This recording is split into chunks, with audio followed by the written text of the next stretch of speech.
everybody. Welcome to the 5th episode of Square Triangle. I had to remember the name for a sec. I was like, Square Circle? No, that's not it. That's a different thing. Square Triangle. There's the three of us talk about our the latest pay-per-view. Today we are talking about Double or Nothing. And what a show it was. I liked it. I think in typical AEW fashion, it like peters out in the middle a little bit, and then by the end it goes back up. Yeah, this was definitely like a horseshoe-shaped pay-per-view in terms of quality. And I think I know what killed the middle of this pay-per-view, but we'll get to it. Yeah. There was a pre-show. I did not watch the pre-show. I think it was the three-man tag match. It was Jeff Hardy. It was the Hardys and Hook versus Ethan Page and oh, my mind's blanking. Yeah. Two other guys. Ethan Page and the Guns, I believe. Yeah, the Guns. That's all I know is Jeff Hardy busted his ass, and that's the clip that's been going around. And it looked like he like twisted his knee before he did it. It looked like the move before it, he like either twisted his ankle or twisted his knee, and then he tried to go right to the rope, and it's just he just ate shit. Man, I'm like, this guy cannot catch a fucking break. No, and then like everybody online was like, yeah, maybe it's just time for Jeff to retire. I think it's time to quit, Jeff. I kind of agree. It's time for both of the Hardys to kind of hang it up. They've been like, even if Matt can go, I don't need another Chris Jericho in my life. I like him as the mentor to Private Party, to Hook, like and we'll get into that too with the main event, because we saw a lot of that storytelling finally like coming out with like the mentorship roles and everything. We're going to start with what is probably my favorite match of the night until the two main events, which is the international title battle royale, the Blackjack battle royale. So before we get to that, I have a rant, and okay. This is WWE does this too, and it pisses me off when they have a double main event. It's stupid. I don't remember who won the Fatal 4-Way. I remember what happened in the Anarchy in the Arena though. Yeah, the Fatal 4-Way was won by... That's not how main events work. Yeah, the main event was... The Fatal 4-Way was MJF, and it was a great match and a great finish, and we'll get to it. We'll get to it. It was a good match. The main event is the main event. Just pick out a thing and call it the main event. You don't have to call the title the main event. You don't just pick a match and call it the main event. That's all you have to do. Yep. Yep. I get mad at WWE when they do it. I get mad at AEW. I am impartial. It's stupid. Anyway, continue. Sorry. We had the international title being defended in a Blackjack battle royale, which it's Blackjack because there's 21 competitors, Orange Cassidy and 20 other guys, according to him. And this was a fun match. This was just your standard battle royale where like kind of everybody got a little bit of a chance to shine. And what's his name? Bandito's like walk on the ropes to flip, or Commander. Yeah, Commander did his usual shit. What got me in this match was Big Bill, formerly known as Big Cass, was actually allowed to be portrayed as like a monster in this. And I'm wondering if this is like going to be a thing going forward where he's going to be getting more screen time. I honestly wish they just did that with him from pretty much the beginning, though. Like Big Bill is just like a really monstrous looking dude. They should have just pushed him as such.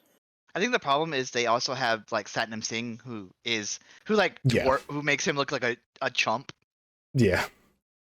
So they're like, we can only have one monster, guys. We seen him wrestle on Dark, back when Dark was a thing, before it recently got canceled. So I don't know what they're doing with Satnam Singh, other than just him being a heavy. Well, all those guys now have time to be on Ring of Honor, so it's like, why do we need this other YouTube show? Now they're gonna be on, what the hell's the Saturday show gonna be called? Collision.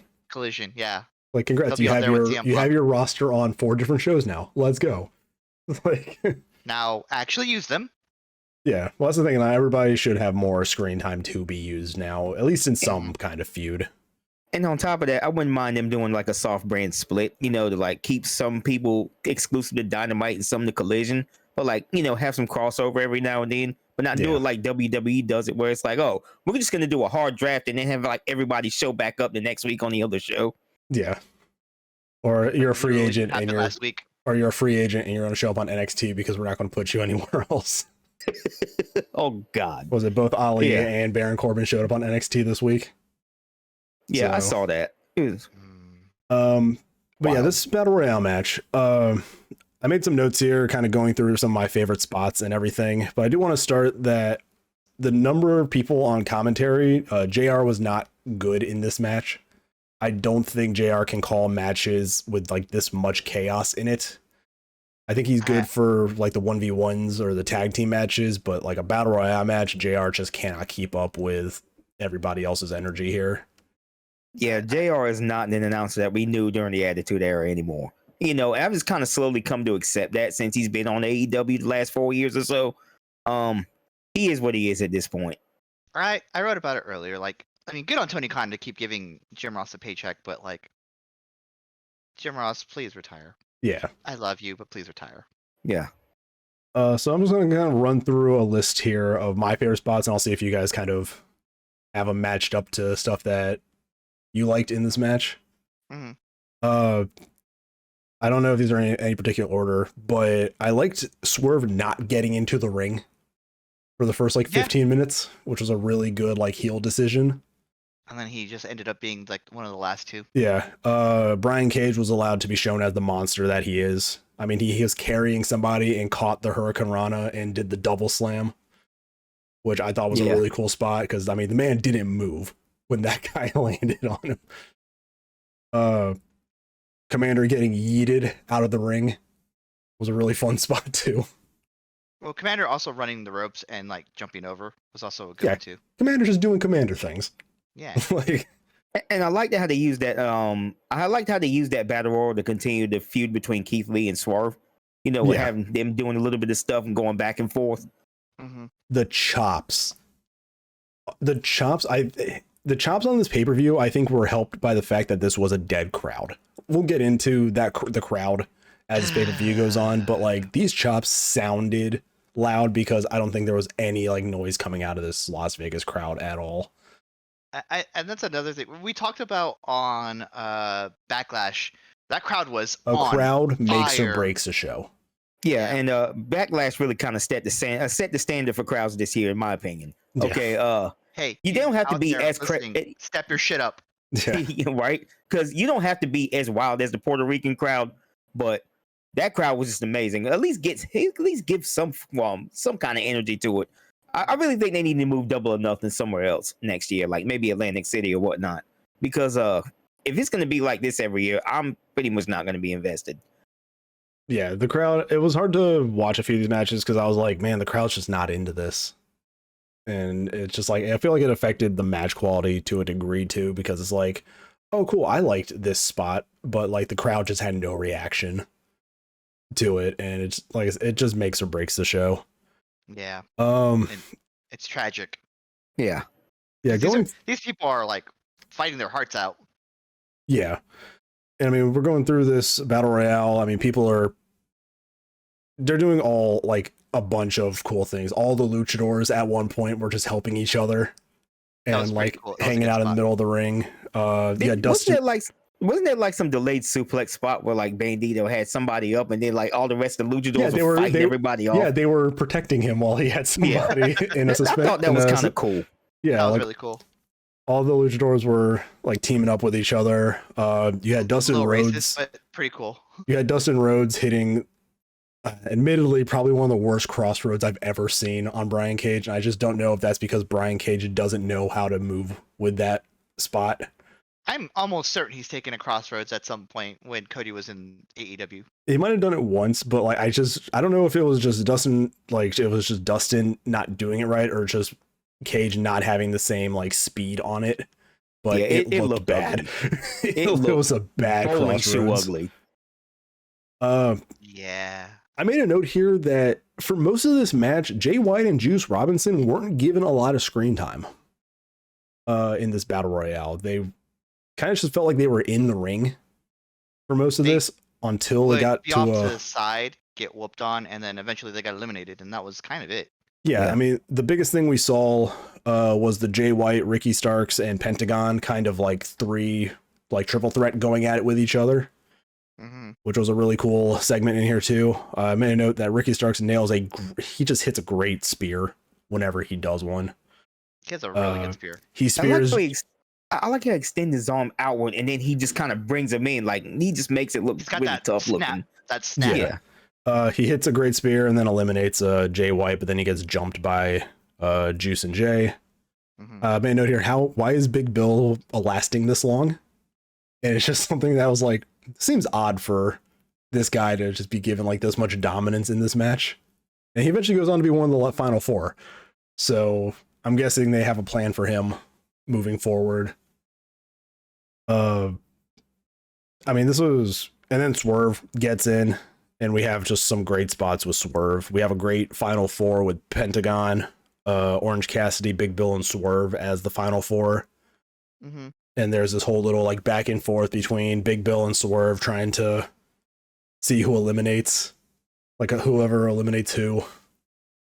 And did you guys think of any spots in this that you liked? I think one of my favorite ones was also Trent taking the bullet for Orange Cassidy.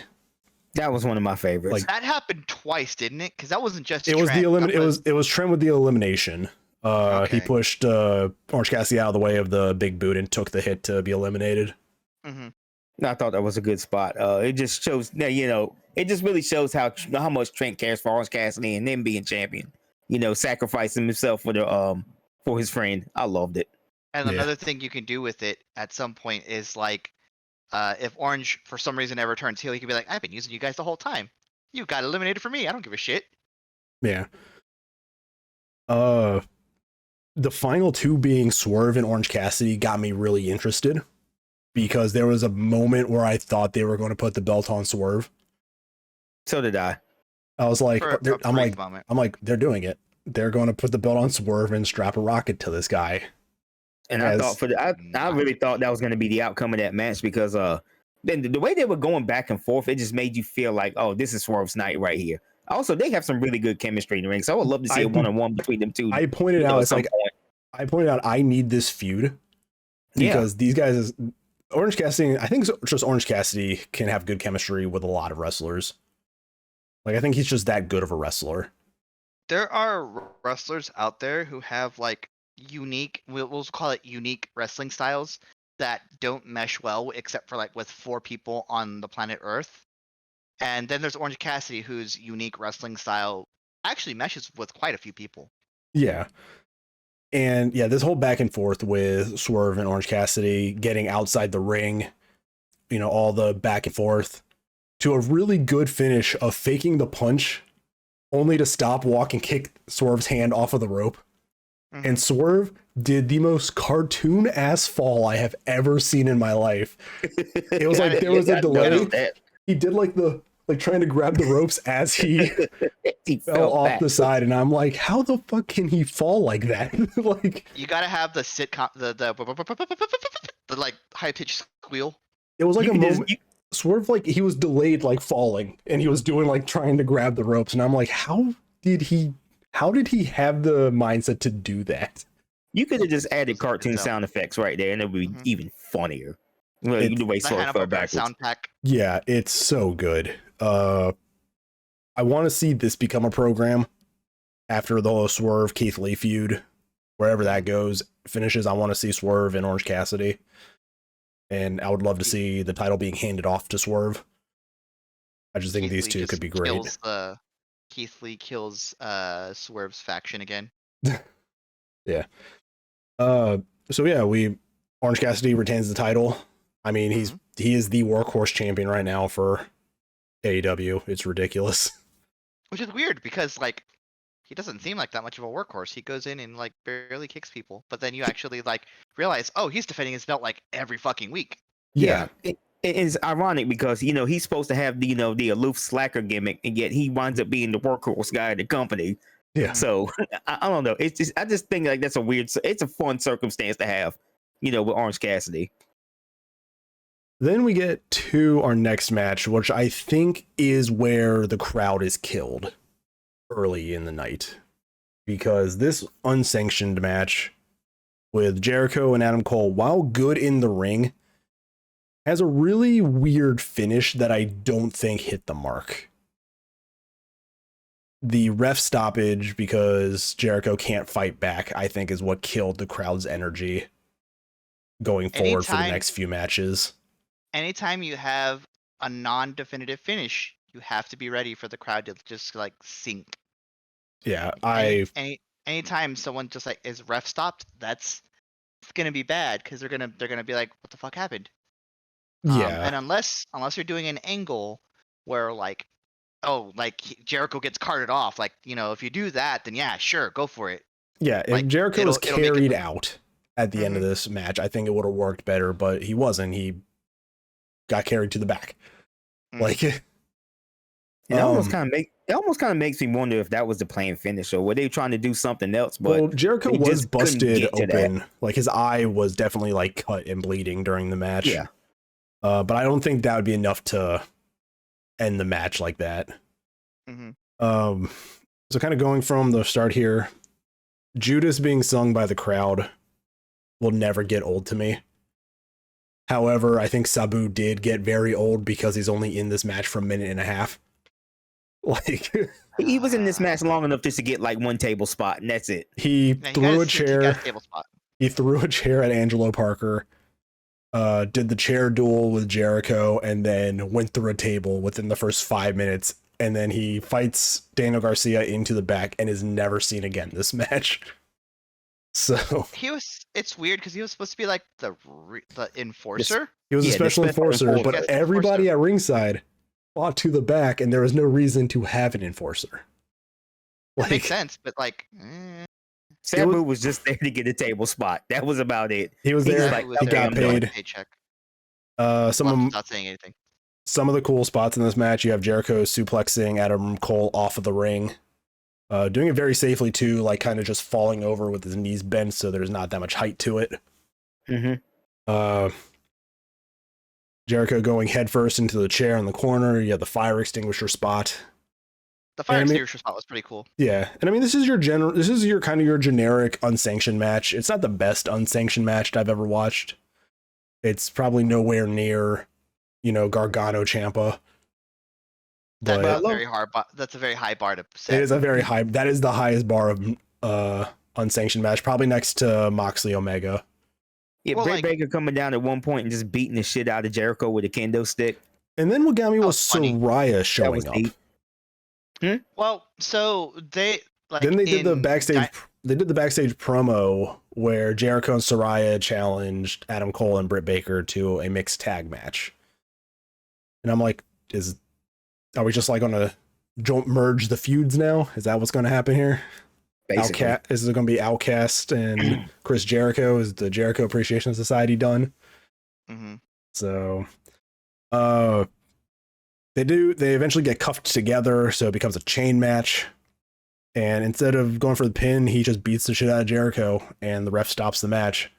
And even I hated that. I was like I said, if Jericho, if they did the whole X thing, if they had the medical carry out, on a stretcher, it was like, oh, definitive, Jericho is done. That would make more sense. But this was just like, no, you can't do it anymore. It's like, so a weird finish. And I think this match is probably one of the weakest of the pay-per-view. It definitely didn't get the crowd going. It definitely probably killed the momentum after that battle royale pretty early in the night. And I think a few of the next matches suffer because of that. Adam Cole picks up the win over Chris Jericho. This next match is probably my least favorite FTR match recently, because I think I'm just tired of Jeff Jarrett. I'm tired of this feud. I literally had no interest in this match whatsoever, because it's primarily because of Jeff Jarrett. Okay. Yeah. I think he's just at this point, I just don't see a point in just him being on the roster right now. I get it. It gives Jay Lethal and Sanjay Dutt stuff to do, but I just don't see the point of Jarrett just being here. Okay. He's just, I don't know. He's done really nothing, special in this run. This match, while in itself wasn't bad, like X, I just didn't care for this. I don't care about this feud with Jarrett and FTR anymore.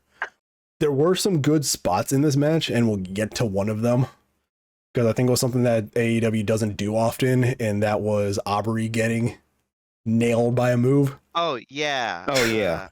Karen Jarrett nails Ref Aubrey with the guitar.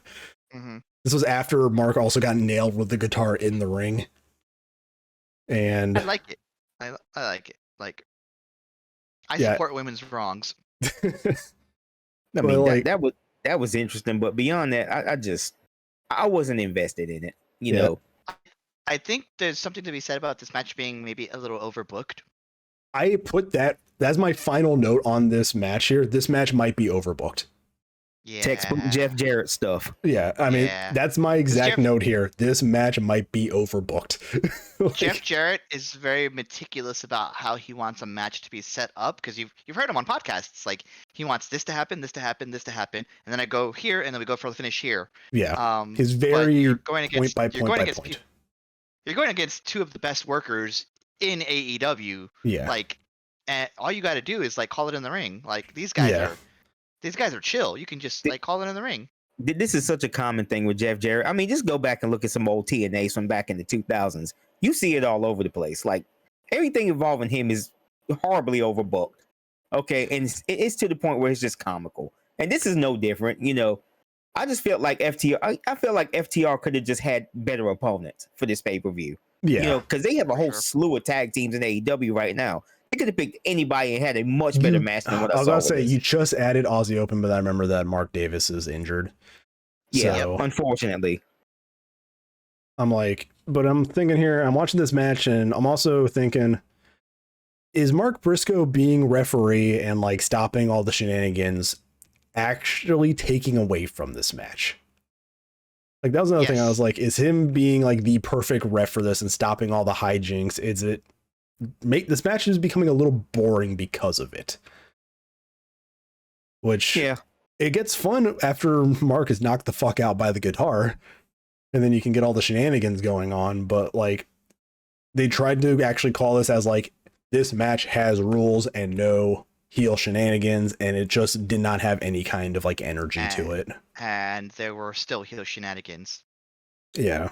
So I did make a note here for one of my favorite moments. Jay Lethal took a chop to the chest and legitimately looked concerned for his life.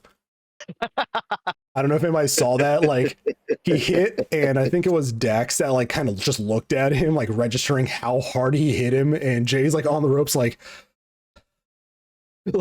I'm like, I think this man might feel like he's dying right now. Got heartburn. He got heartburn from how hard he got shot. If that was a sell, good job on Jay for that. I think Jay was like, holy shit, man. Like, he's probably never been chopped that hard in his life. I made that a note though. I'm like, he looks concerned for his life. Mm-hmm.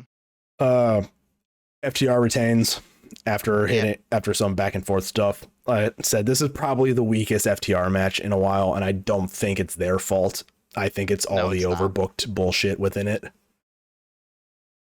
For sure. We then have post-match here, Ricky Starks about to be interviewed, and he's looking a little paranoid because then he does get jumped by Bullet Club Gold until FTR comes for the save, which has me interested. If we're going to probably see FTR move into a Bullet Club Gold feud or something. I could see that happening. I could see that happening. Right. You'll finally get Jay White and Juice Robinson on TV more. Jay White will actually probably have a real program to be in with two of the best workers in AEW. And I think that would be an interesting feud to move into. The next match is when the crowd starts to come alive a little bit more. So what happens when you put someone in a ladder match? It is Christian Cage and Wardlow for the TNT title. And this match was fun. Yeah, it was. I did make a note that I feel like this match should have just been a squash, but I like seeing heel Christian. Mm-hmm. Especially in his stupid sleeveless turtleneck, whatever the fuck he was wearing in this match. he was sort of doing his best Cloud cosplay with that turtleneck. It really was. This turtleneck.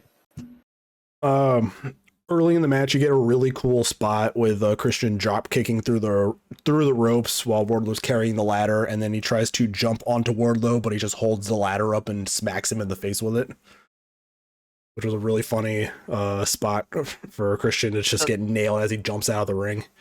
The spot where Arn Anderson chews off Luchasaurus's thumb Yeah, I like that too. Like just the blood capsule to make it look like he just gnawed fucking Luchasaurus's thumb off.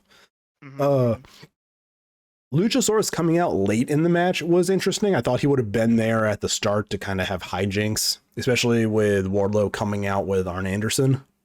You think there'd probably be more enforcer hijinks during the early part of the match?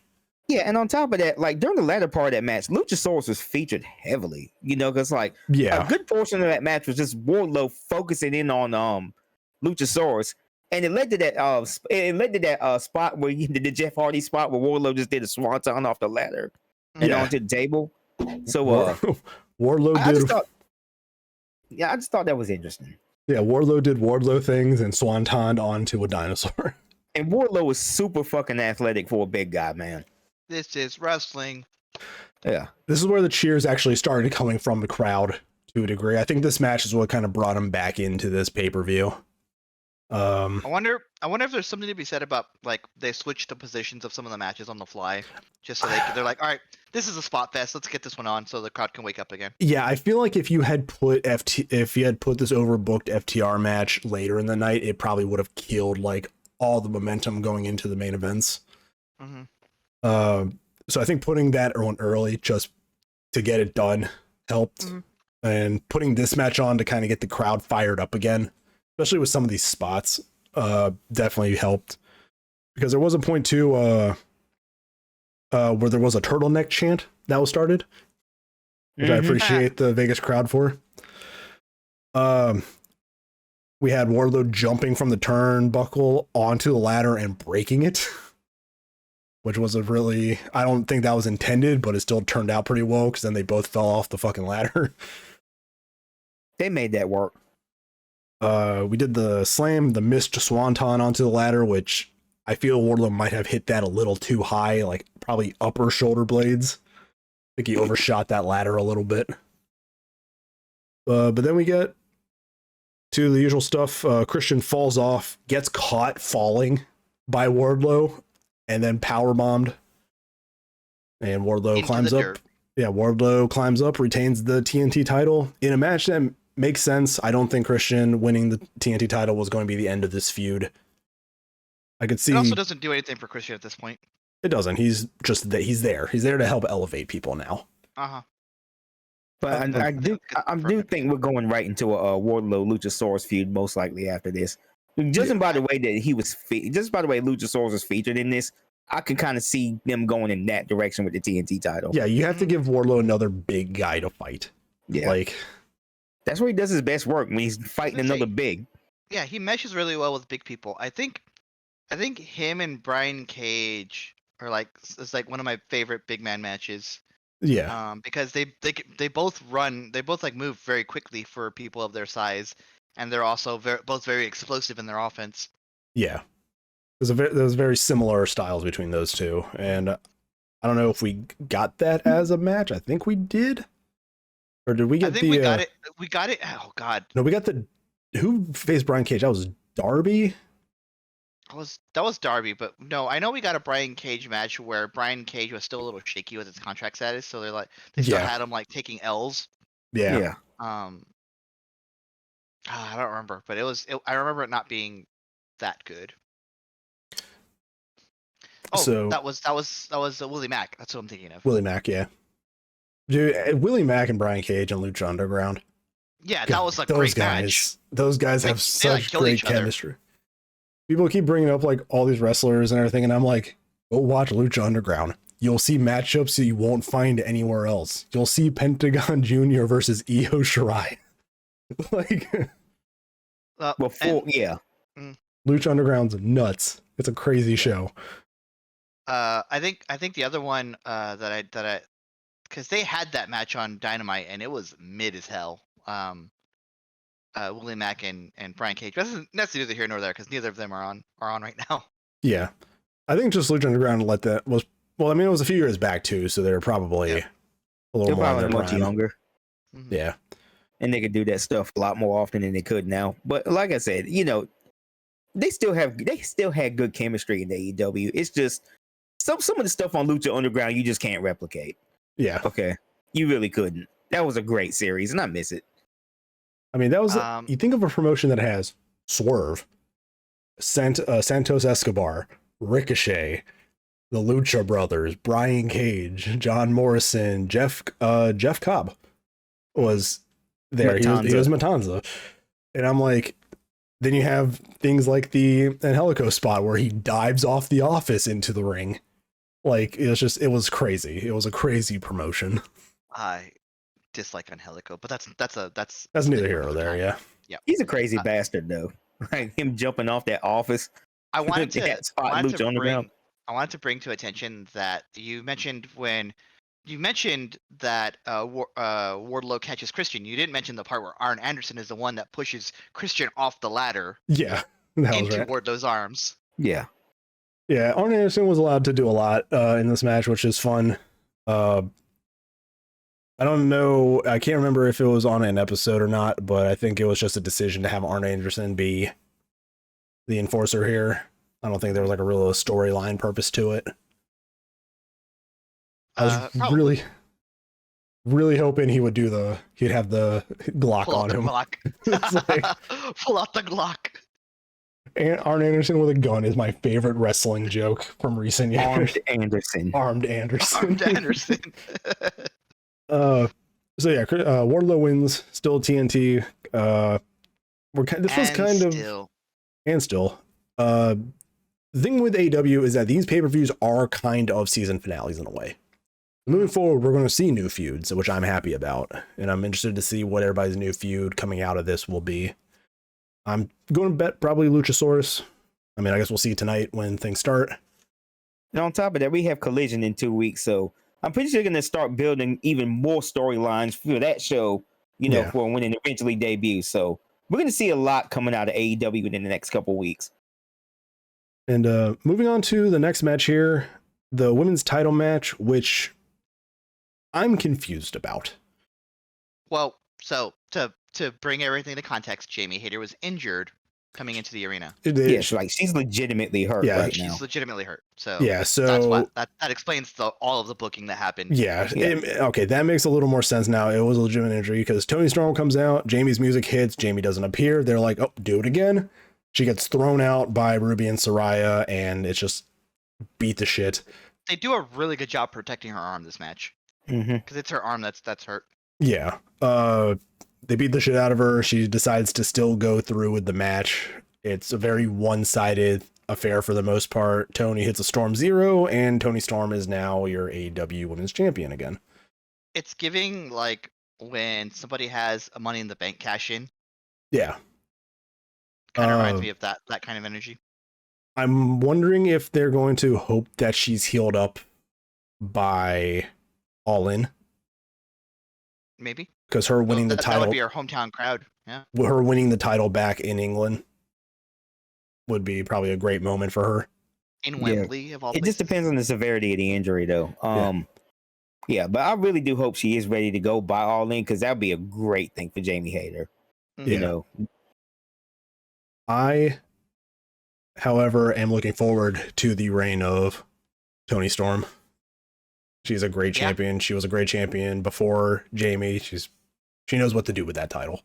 Yeah, and she's gonna get a proper run this time. There's no interim attached to it anymore. No interim. She's a proper women's champion. She's a proper women's champion for once, and they're probably gonna give her something this time around. I do feel bad. Not just have a sealed secondary. I do feel bad that her first run was as interim because somebody was injured, and she probably only won the title here because Jamie was injured.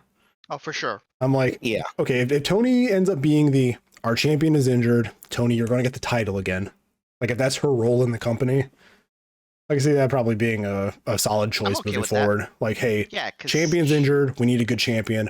Put the belt on Toni Storm. It'd be like Moxley in a way where she's reliable. We need a good champion. We don't want, and Britt Baker doesn't want to be it. Yeah. Then we get to the trios titles, which was a open house challenge for any trios team, and the Acclaimed are back. I'm happy to see the Acclaimed again. This is my favorite match of the night.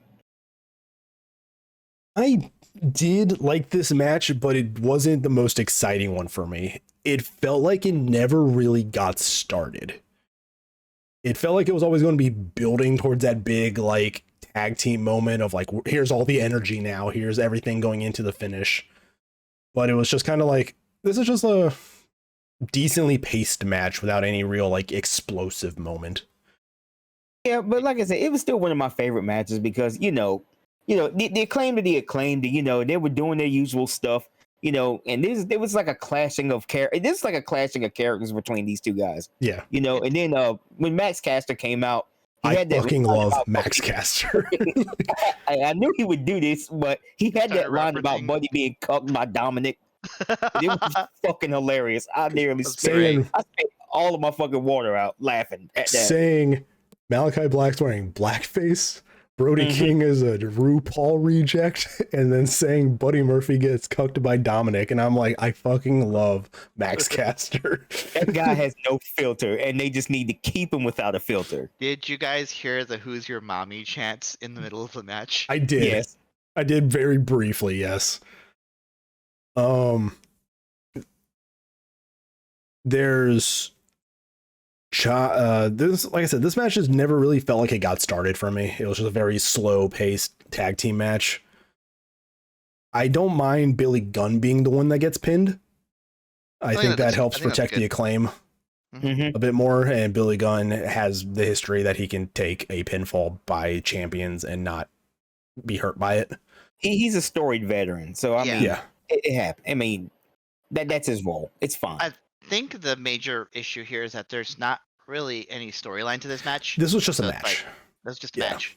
Yeah, this is an open challenge. Yeah, I don't mind open challenges. I mind when they just kind of like pops I think I would have preferred an established trio to show up here and not the former tag champs and their mentor. I'm just wondering, are they waiting for a trio to get back together? Like, is that the plan here? And I'm wondering, like, if that's the case, then who? Is it Ospreay and Aussie Open? Or that's who I would take, honestly. It's like I'm wondering who the trio that they're holding out for a title change is, because I can't think of anybody besides maybe like Top Flight and Action Andretti.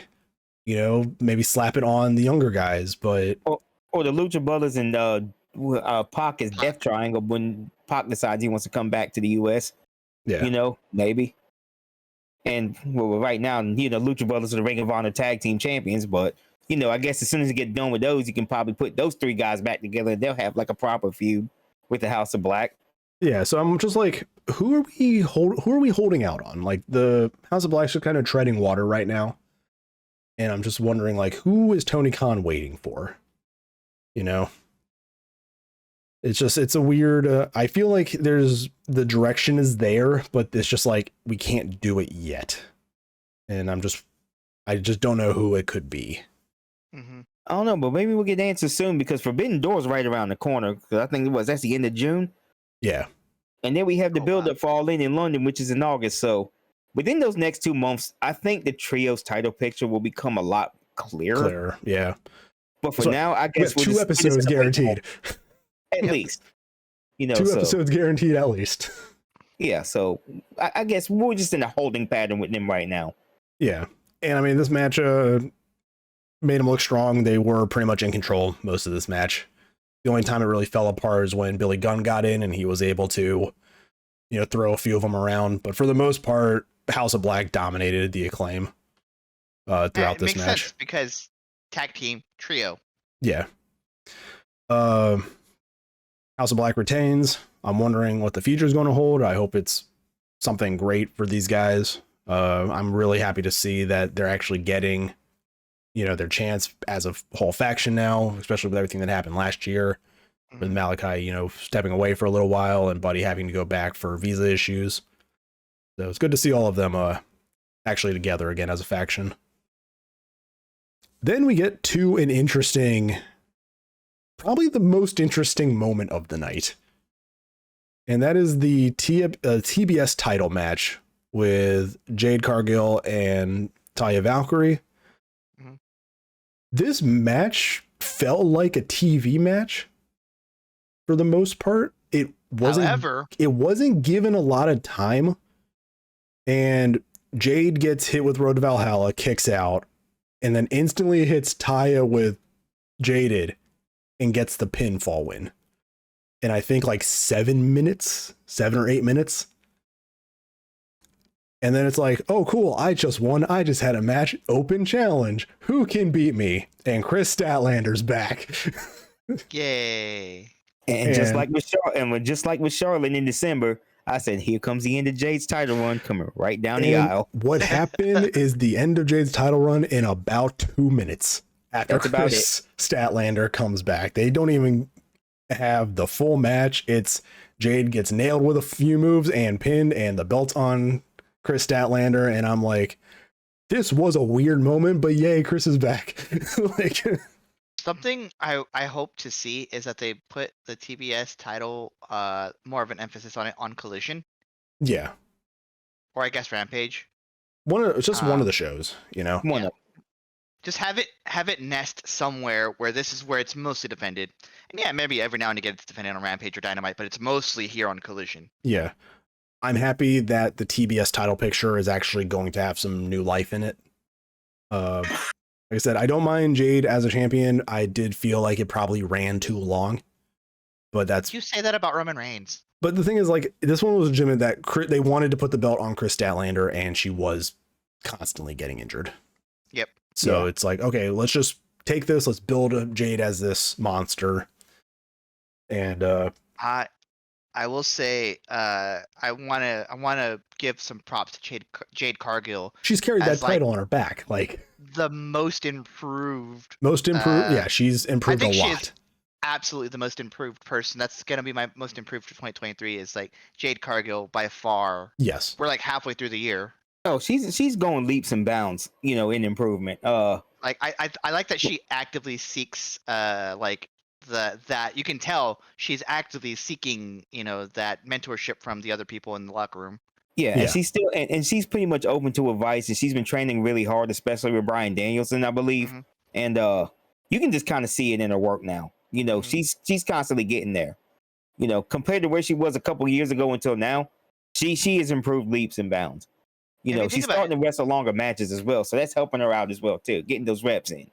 If you think about it, like when we talk about like Bryan Danielson and like, you know, Jon Moxley, Chris Jericho, who are the, you know, the locker room leaders right now, who did they have as locker room leaders? Because they didn't really have anybody.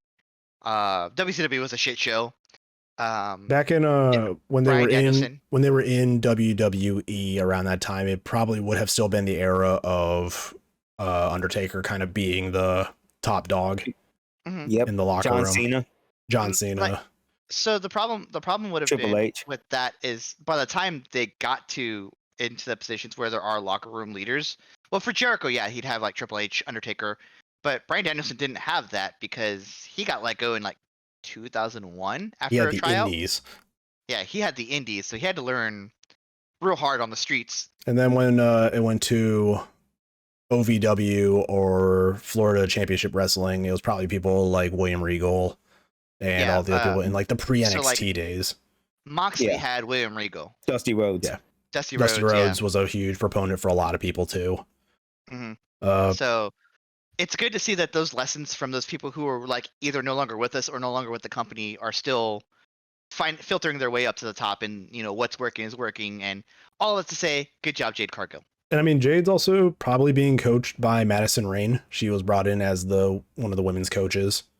Mm-hmm. You know, she has a huge history in the industry too. So yeah, I mean, you got a lot of people. You have Dean Malenko backstage also. So I mean, they have legends that can do stuff like this. Yeah, they have ample resources, and it's starting to I think with some of these people it's starting to show, like they're starting to get warmer in the ring. Their repertoire is getting, not necessarily that it's getting better, but it's getting cleaner. Yes. Like, I don't care if you do a million moves, I want you to do 6 moves cleanly. And I think that's why I like Daniel Garcia. That's a whole other thing. Yeah. I like people who have a big move set. That's what I think really separates WWE from a lot of other places, is that the wrestlers have their signature moves, but not a lot else. Mm-hmm. Like Roman Reigns, he'll hit spears, he'll hit Superman punches, Samoan drops, standard, chops and punches, but he doesn't really do anything that's like, oh, I've never seen Roman do that before, like. But then you can come to Impact Wrestling or AEW, and it's like, whoa, Moxley's doing like weird submission holds I've never seen him do as Dean Ambrose. It's that energy of like seeing Hogan do a drop kick in Japan and like shitting yourself. Yeah, it's like people go to Japan and they unlock to a new level. Mm-hmm. Yeah, and on top of that, Hogan had a different finisher in Japan where he just pretty much uses like a clothesline or something. Where he called it the Axe Bomber or something like that. Yeah, he was also a heel over there. It's like yeah. So it's I think having that creativity in your moveset, that knowledge of different wrestling moves, it definitely helps to make a match feel a little different when you need it to. Because like, oh, if you're used to just being a striker or something, and then you have a perfect feud for it's like, oh look, I'm gonna be mat wrestling now, or I'm gonna take on a lucha libre style. It's definitely something that can keep adding to feuds and matches, that level of creativity, because a bunch of things rather than I know how to do 5 or 6 things really well. Yeah, and it really goes to show you just how much versatility some of these guys have too. With Moxley doing the submission holds, and you got even with Mercedes Moné, her wrestling that style in Japan that she's wrestling now, where she's striking a lot more. I mean, it's just interesting to see like the ex-WWE guys just branch out to other companies and just start either picking up the stuff that they were doing before or just learning new things and just incorporating it into their style. Yeah. I think the biggest takeaway here is that, hey, they know how to do those moves. They are told not to do them. Yeah. Well, yeah, obviously. I think that's a shame. They have to adhere to the WWE style. Yeah. Moving on to the first of 2 main events. I'm having a really hard time deciding whether or not Anarchy in the Arena or this Fatal 4-Way was my favorite match of the night. I think I'm leaning towards. I think I'm leaning towards this Fatal 4-Way, though. I'm leaning towards Anarchy, and we'll get into that here in a bit. I'm gonna lean towards Anarchy as well. That was my absolute favorite.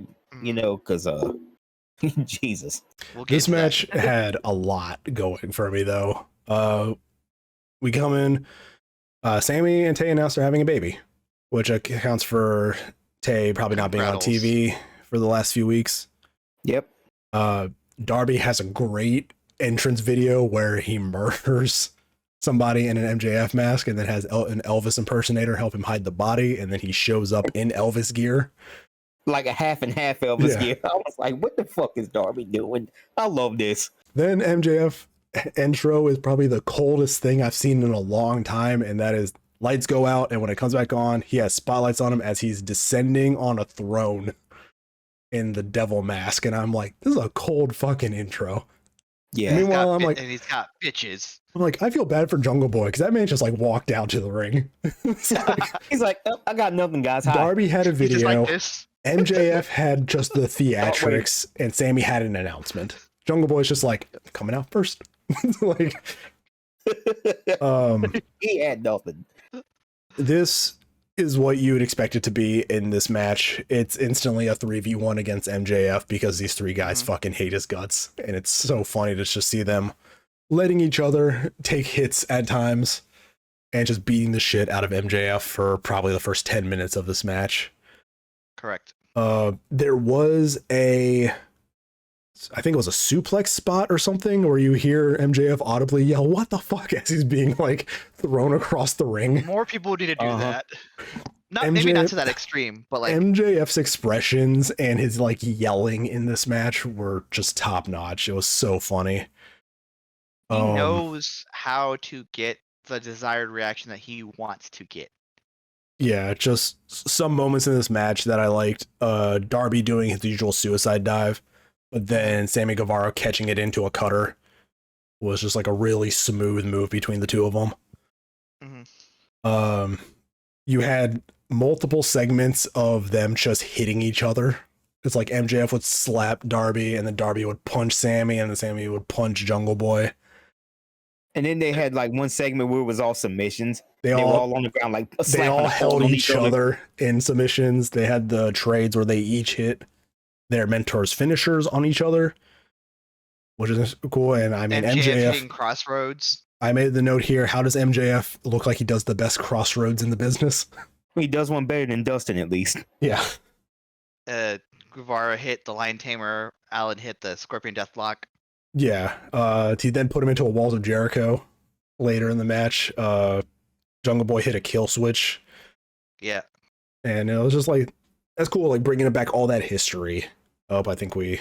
Uh-oh. Did we lose X? I think we lost Sharky. Hello? Hello. Sharky? There we go. I thought we lost X for a second. Like you guys were frozen on my screen. Oh, it was, yeah. You kind of locked up for a second. It was you, homie. Oh, okay. Yeah, internet sucks. You. Four-way submission hold. Everybody gets a Canadian destroyer. That was another spot here. This is a very PWG-esque match I watched between them two. This was the most indie match I've ever seen in my life. Yeah. Indie as hell indie match. And like when when you watch an indie match and you see like, I guess the Elite, for example, and where they're just throwing super kicks haphazardly, like that doesn't have to be the indie style. The indie style can just be like these weird pinning combinations, these weird submission combinations. Yeah. And like the weird thing that would happen when like MJF goes to pin Darby Allin, kicks out, and then goes to pin Jungle Boy, kicks out, and then goes to pin Sammy, kicks out. It was a bunch of different pin attempts. Yeah. Yeah, these guys, like, if this is stuff they did on the indies, this was just great. Like, these guys have great chemistry. I wouldn't say this match made them all look like they're on MJF's level as a main eventer, but it definitely made them upper tier mid-carders, at least after this match. It definitely moved them up a little bit. These guys prove that they can go when the match requires them to. There was a really funny moment of MJF challenging the three of them, and they're hitting him, and then he just eye pokes all three of them. Yeah. Yeah. And I was like, what is this Three Stooges bullshit? Like, yeah, he eye pokes them all, and then he turns around and just all of them just nail him with super kicks. They all hit like a triple super kick on him. Yeah. There was an awesome bomb from MJF, which was really cool to see. I think that was Chris Canyon's move. Awesome bomb was Mike Awesome. Mike Awesome, yeah, and it looked like he fucked up his hand, but that didn't really come into effect in the rest of the match. And then MJF's facial expressions I noticed in this match too, especially when he pulls out the ring. The man's looking like unhinged. Like he's like, I'm gonna punch the guy and I'm gonna look crazy while doing it, and then he gets hit in the back of the head with a skateboard. So I love that, like the potential gif of he's like there like, and they just whack. It reminds me of the Finn Balor in the corner, like about to do the drop kick, and then Keith Lee's just like merges up like next to him. Yeah, it's really good. What sets up the finish to this match is Jungle Boy having the moral dilemma of, do I nail Darby with this belt for the pin? He decides not to. It goes back and forth for a bit. MJF throws the belt onto Jungle Boy as Darby goes for a coffin drop.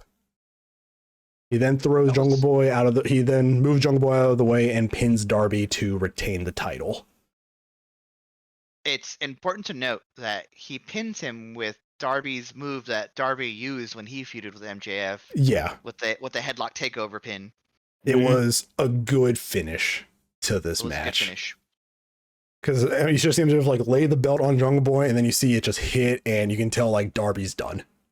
Mm-hmm. And then he's just like pin him with his own pinning move. That's good. And I'm like, MJF's so good, and everybody in this match has made everybody else look so good. And it's good. I just, like I said, the anarchy in the arena just blows it away from me. We're going into the anarchy in the arena right now. And I typed this to you guys in Discord last night. I love bar fight the stipulation. I just have one note for this match, and that's chaos. Yeah. I didn't even bother going into any spots or anything because I was like, there's way too many fucking. I wrote a few down that I liked, but the first note that I made here on my little note sheet is this is not a match to be judged, just highlighted. Like, the fact that Rick Knox is busted open early in this match, it's like another ref getting hurt in a match, which is a different thing than most people will do. I mean, you had Aubrey nailed with the guitar earlier, and now you have Rick Knox busted open. I'm not quite sure how that happened either. I maybe I missed it. I'm not quite sure how, but I just heard Tony. There was a lot of camera cuts. Like Rick Knox, the ref is busted open. I'm like, what the hell? And I think Cesaro was like walking him away to like put him into the corner so he could get medical attention because they had like multiple refs out in the ring. Good guy, Cesaro. Cesaro in the jacket saying Swiss was pretty funny to me. With the big cross on the back of it. I liked that they all had the same like jacket. They had matching jackets. Except they for were Danielson. A club. Yeah, Danielson just came out looking like a fucking madman. And then on top of that, you know, there was like they had this band that they played them. They played Violent Idols. You know, Violent Idols. Kept playing. For like the first 10 minutes of this match, they just kept playing. The Young Bucks super kicked him to kill the music. Yeah. That was amazing. It was such a good little like nugget to throw in there. Just a good little moment.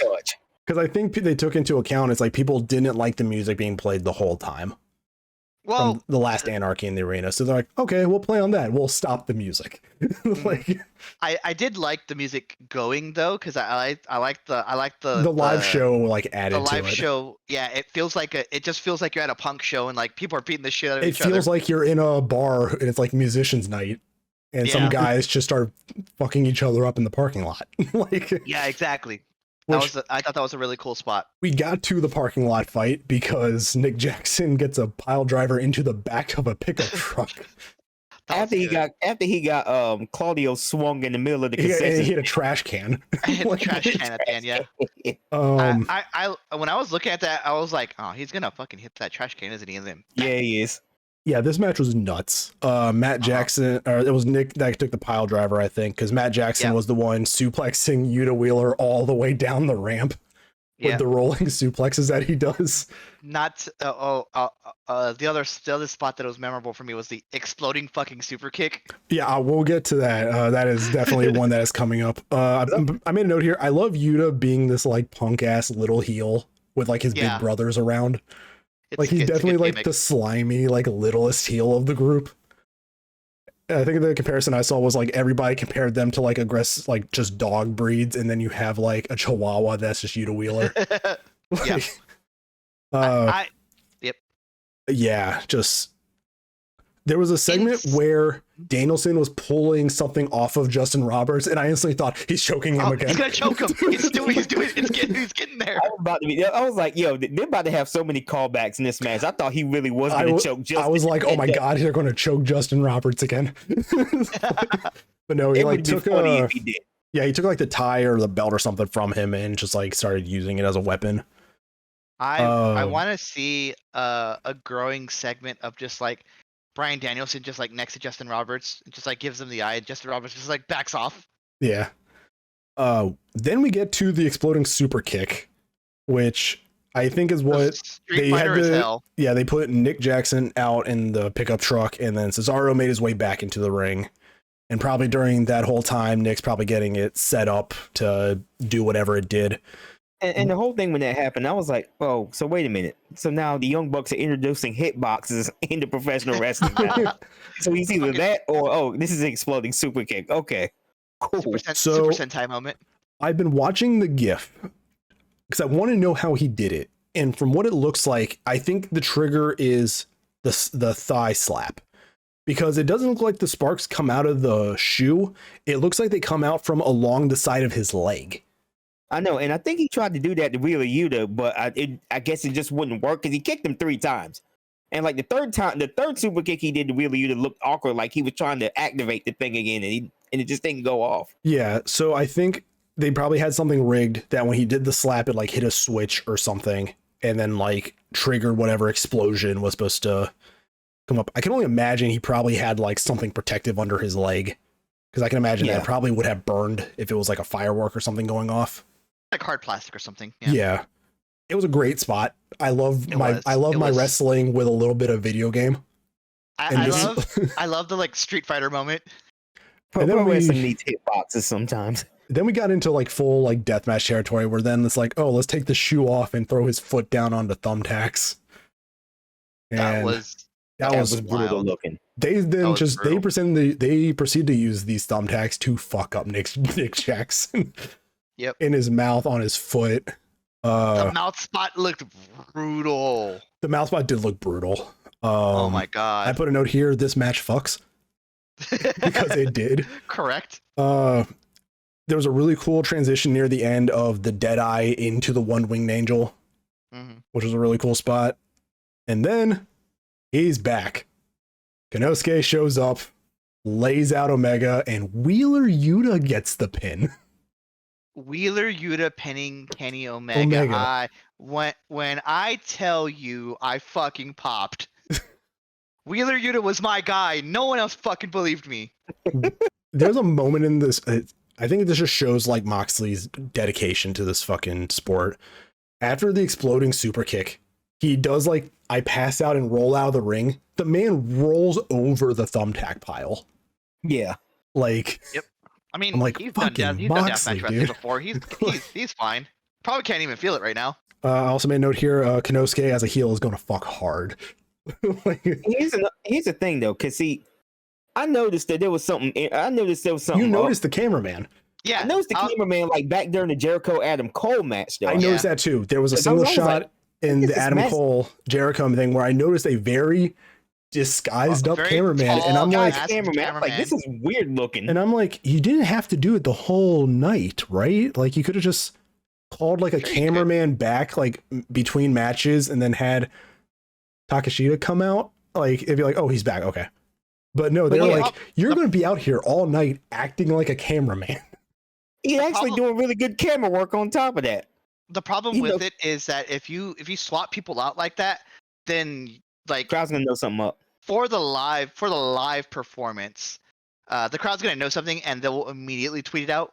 Yeah. And if they get a really close up shot of him, they're like, oh, that's Takeshita. Oh, there goes the finish. Yeah, Konosuke showing up to be the fifth man in this feud, definitely feeling like it's definitely probably setting up the Kota Ibushi, because the stuff that's been coming out after the program aired was Kenny saying that he has two friends that aren't here they could call in. And shortly after that, Kota Ibushi, there was some article I read online where Kota Ibushi basically said that I don't like Konosuke. He's just an imitation of me. I'm like, here we go. I'm like, we're going to get the 5v5, and if they do the 5v5, I don't want it to just be blood and guts. I'm like, give me Stadium Stampede. Just give me these five guys going absolutely bullshittingly crazy. Like, just give me a full stadium where these guys can just beat the shit out of each other. I want to see how Moxley. I want to see what Moxley can do when he's given a golf cart. Like, let's see what this match is going to be like. Hangman on a horse again. Yeah, this match was great. Like I said, it's really hard for me to decide between this one and the Fatal 4-Way. But yeah, this match was definitely the most fun of the night. And I can appreciate that the Elite are, cool with taking the pinfall, especially Omega saying like, yeah, Yuta can pin me. I think stuff like that is really going to help this company in the years to come. Is definitely building up the younger guys. Yuta can be down the line, I have a clean pinfall victory over Kenny Omega, and be a little heel about it. Right. The thing I want, because there is no shot in hell with all the injuries Kenny Omega sustained in his like 2-year reign of terror. There's no way he's 100%. No, I don't think he's on. I think like Will Ospreay, he's probably not going to be able to wrestle at the same level he was. Will Ospreay's come out and said, like, I've had a lot of injuries and my body is just unable to take it anymore. Right. So I don't think we're going to get the same level of Kenny Omega ever again. So I think while he's still hot at that level, getting pins from like Wheeler Yuta and like other up and coming stars is going to go a long way to establishing them. Because he's just basically going to be there at this point to kind of help the younger guys. Like, get over. Like maybe the Sammy Guevaras, the MJFs, the Yutas.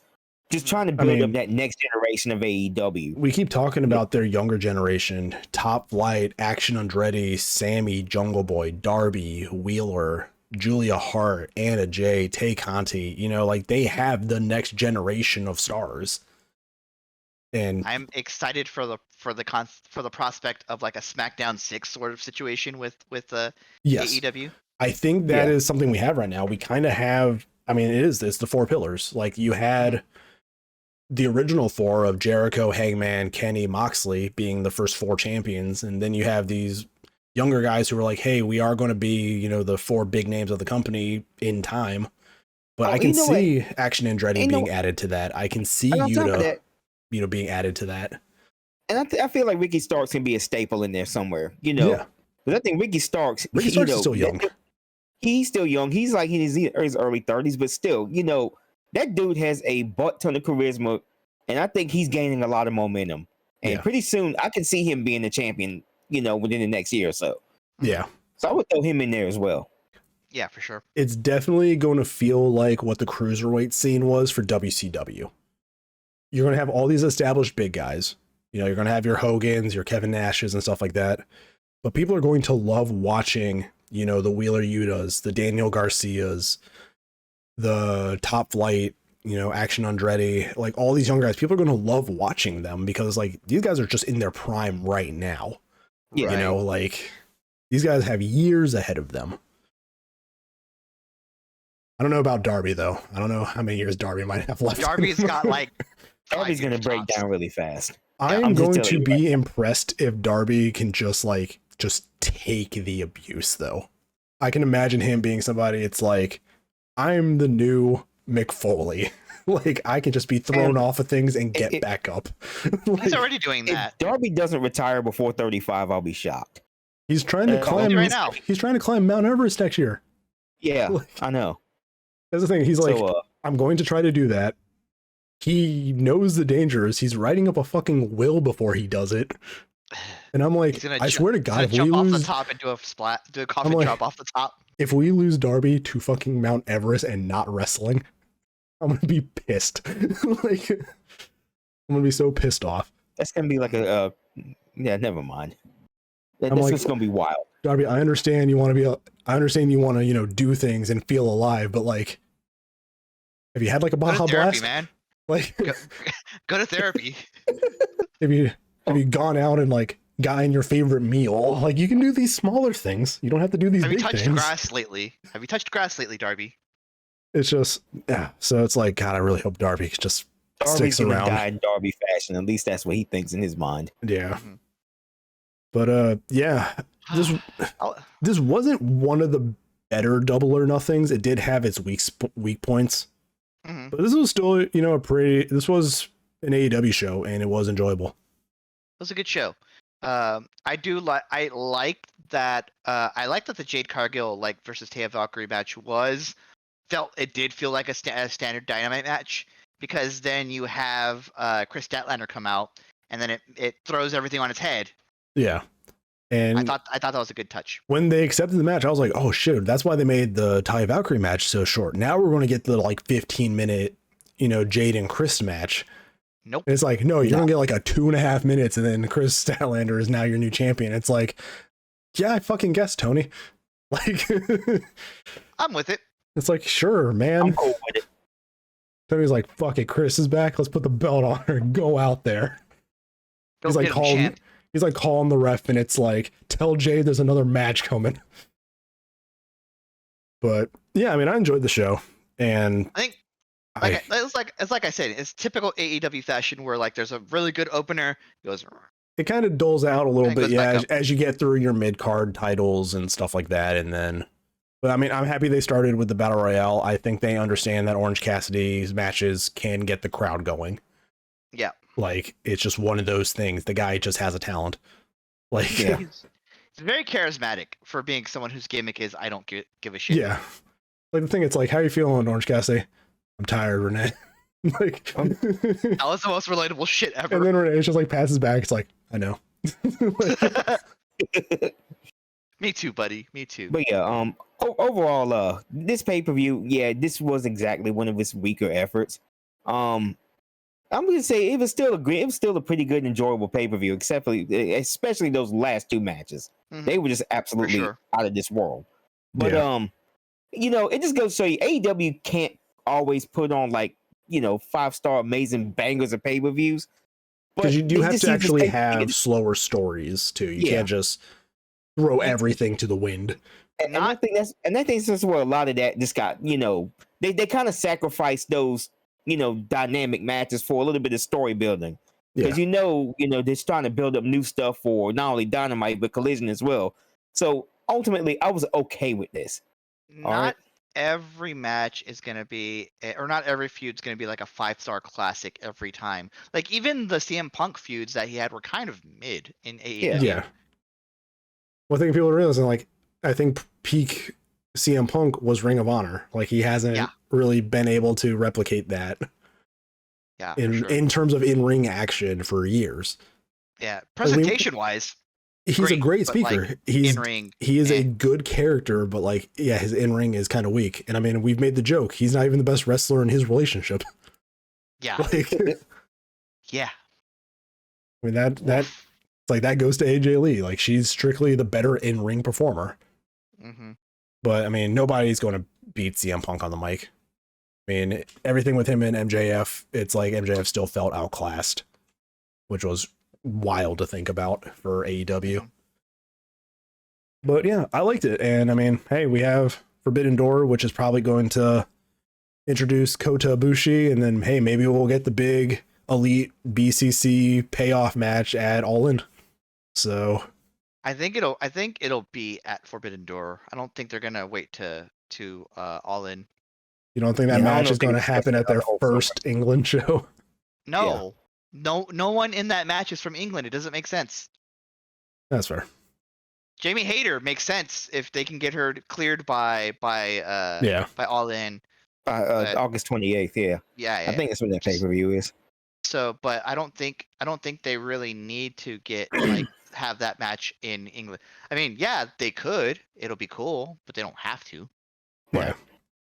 The only thing that this pay-per-view missed was William Regal shouting the stipulation of the match. Yeah. Justin Roberts still killed it. Yeah. Still killed it this show too. The guy's great. Mm-hmm. Just one of the things, the announce team, I think 4-man might be too many. I think it needs to be Taz, Excalibur, Tony. I don't think you have to have anybody else. I think that in general about AEW though. I think when they're too big of a commentary team. Especially when they did Dark and Elevation, when they would have Daddy Magic on commentary for some of the matches. I thought that was a little weird. Yeah. So I just think I think they have good commentators, but they need to just pick the ones for the matches. You can have all of them still be there, but they all don't have to be there for the same match. Put this duo on this match, put this duo on this match. Put this trio on this match. It should be a max of 3 commentators, and that's it. You know, and I hate to say it, but JR just needs less time on commentary. Yeah. Okay, it's like I told you earlier, he's not the same as he was years ago, and I guess it just seems like he's just going through motions at this point. He's been going through the motions since Japan, dude. Yeah. I love JR. He's the voice of my childhood, but man, it's really sad seeing him now. So they need to go find Mauro Ranallo. I would pop so hard. The thing is, Tony, you employ Nigel McGuinness, right? Isn't he? Oh, yeah. While we're still Isn't here, he in Ring of Honor? Yeah, he's in Ring of Honor. Yeah, Nigel McGuinness on commentary. Speaking of commentary, and speaking of Nigel McGuinness, and speaking of Bryan Danielson, did you guys listen to the Scrum? No, I didn't. Bryan Danielson was on the Scrum, and they asked him, "Hey, how do you feel about Nigel McGuinness coming out for one more match, and would you like that to be the match?" And he goes, and Bryan Danielson goes, "I think Nigel McGuinness should shut his mouth because I've been wrestling this whole time and he hasn't. Yeah. So I'm going to outclass him." I want to point out too, end of this Anarchy in the Arena match, everybody's bloody. Yeah. Everybody's bleeding. Danielson is covered in everybody's blood but his own. And I think that's hard. I think that's just fucking hardcore. Like, the man is covered in everybody else's blood, but not his own. He was the only one, I think, that didn't get busted open in that match. He didn't. But somehow he's just covered in everybody else's blood. I was impressed to see Moxley bleeding about 4 minutes into the match, and I'm like, God damn it, Moxley. Like, I don't think they were finished fighting through the crowd and getting to the ring before Moxley started bleeding. I was just like, bleeding him. He's like, God damn it, Moxley. Like, they're gonna do DraftKings with all this AEW stuff. That should be an option. Like, at what point will Moxley start bleeding in this match? And I will I will bet on 5 minutes each and every time. Before 5 minutes, after 5 minutes. Before 5 minutes. Each and every single time, because that's what he does. But yeah, I got nothing else to talk about. I enjoyed the show. I was sufficiently sports entertained. Yeah, overall, this was a great show. Honestly, this was a great weekend of professional wrestling overall. When I was doing the production for the thing, we had a Night of Champions on one of the monitors. And at the end of that match, we did say to each other in the thing, it's like, I have been significantly sports entertained. Oh, very good. You guys were watching, for context, Sharky did... yeah, I worked on the Magic Arena tournament. Yeah, I worked on the Arena 3 Championship over the weekend. That was fun. So the only match we saw for Night of Champions, which I guess if we want to talk about that for 5 minutes, was the conclusion of the Solo Roman versus KO Sammy match, where they pulled the rug out from under us and Jimmy turned on Roman, not Jay. Let's go. Which I was kind of hyped about, because he was telling Jay, it's like, what are you doing? It's like, I'm doing what you should have done a long time ago. And then he hit Roman with a second super kick. And Roman just rolls out of the ring casually. I'm like, this is what they should like. We're finally getting Jimmy involved in this now. Yeah, you know, because like Jimmy has just kind of been like the cool, laid back background character for all of this. And finally, you know, he's coming into his own and then pulling him in it. What's great about it is during the whole like tirade that he was yelling at Jay, he said, it's like we're not day one anymore. It's like, it's about me. And that's when Jimmy super kicked him. So it's like, fuck yes, man, this is a good twist on this. He's pretty much yelling at Jay, I'm your brother, he's not. You know, it's me and you now.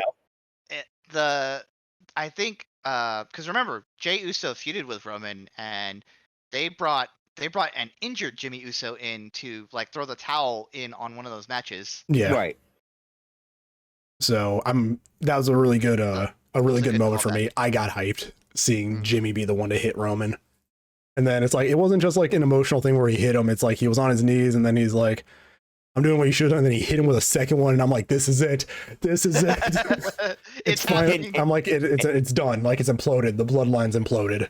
Like, yeah, Jimmy has had this brewing for years now. For the last 2 years. Now, he hasn't forgotten a single thing. But he's just been tolerating this shit for 2 years. And he finally has boiled over. So that was cool. I mean, there were some moments at Night of Champions that, you know, I wish we could talk about, but I'm not going to watch the Saudi Arabia shows. Yep. Yeah. Congrats to Asuka for winning the title. It's finally her time. Again. I mean, they did let Bianca get the historic reign, I think, of like 400 days. Yeah. Something like that. So she had a really good run. I'm excited to see where Asuka takes this title now. I feel like she's probably in her last few years. At least with WWE, maybe not wrestling, but I feel like she's not going to stick around for too much longer. But yeah, so that's what I got. That's what I got too. So. Oh, and one more thing. Yes. If you have Peacock, go watch NXT Battleground. Well, especially the match between Ilya Dragunov and Dijak. They had kill each other. Beat the shit out of each other. They beat the hell out of each other. Yep. Go watch it. It's probably the match that stole the show on Battleground. And that's all I got. All right. Well, thank you all for joining us on episode 5 here of Squared Triangle. This was the Double or Nothing 2023 episode, and we'll see you guys for the Forbidden Door episode. Is there WWE pay-per-view before that? Is there WWE? There's probably a WWE pay-per-view before that. Probably Money in the Bank. Money in the Bank. We'll see you for insert company's pay-per-view here. Later, guys. Later, everybody. Thank you for joining us for this episode of The Squared Triangle. Find us wherever you get your podcasts under the Without Context podcast. Find us on YouTube at youtube.com/@WC Network.